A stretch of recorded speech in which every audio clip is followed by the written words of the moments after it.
Julian Stefan's much-changed Queen's Park Rangers were held to a frustrating 0-0 home draw by Oxford United on Wednesday night, their second successive stalemate against a side entering the match in the relegation zone, but one that at the very least stretched the R's unbeaten run to 5 and made it 2 clean sheets from the past 3. I'm Connor aka Hoopser, I cover all things QPR, and in this match reaction I'm going to try and pull out some talking points from what was honestly a pretty forgettable night under the lights. If you enjoyed the video, don't forget to hit like and subscribe, and let's get straight into it.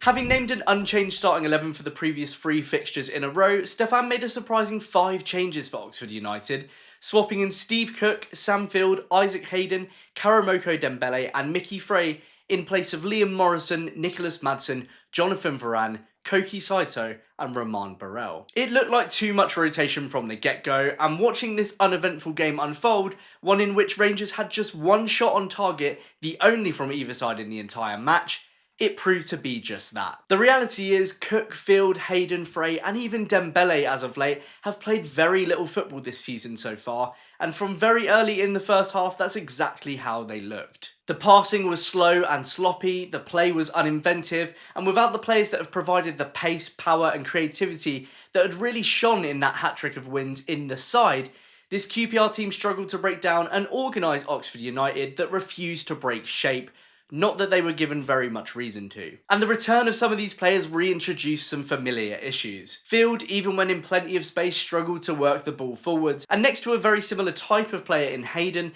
it made our centre of midfield flat and undynamic. Rotate players, fine, but you're going to have to talk me through the thinking of playing 2 6s at home to an Oxford side that until their trip to Loftus Road had so far been unable to keep a clean sheet in the Championship. Dembele, regularly swapping with Vale from left flank to right, showed a couple of small sparks like the excellent crossfield pass to Frey on 27 minutes which the Swiss striker curled at keeper Jamie Cumming in what was the aforementioned solitary shot on target, but it was pushed out for a corner. Dembele then had his side's second best chance to break the deadlock 12 minutes later, driving into the box in the aftermath of a corner and finding good space, but unable to keep his low powerful shot from dragging wide of the left post. But outside of these scattered moments, the attackers' continued reluctance to contribute defensively and a staggeringly low work rate for a 22-year-old did very little to make his case for a return to consistent starts under this head coach. Another issue was the fact that despite changing half the team, Stefan didn't adapt how this team was set up to play,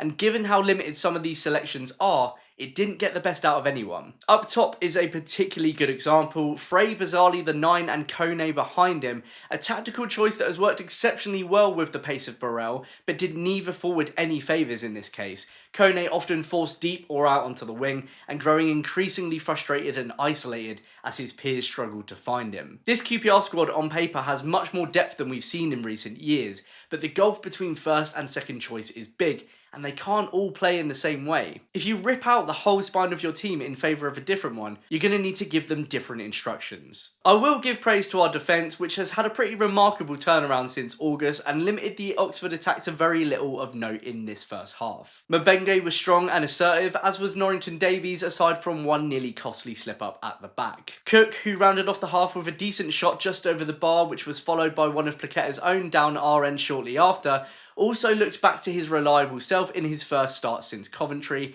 one of the more sensible rotations given he'll need to pair with Morrison at Bristol City following the 5th yellow card of Mabenge's season that would follow in the second half. There were no changes at the break and the game obviously continued in a similar fashion, Dembele sending in another good ball on 52 minutes that Kone got ahead to, but Frey wasn't ready for the nod on at the far post. With Oxford showing no signs of faltering and starting to build a head of steam with some chances of their own though, Stefan eventually had no choice but to reach for a triple substitution 10 minutes later, Burrell, Madsen and Saito joining the pitch in place of Frey, Field and Dembele. The impact of these changes felt instant, and it led to a series of QPR corners as the home side attempted to force the issue.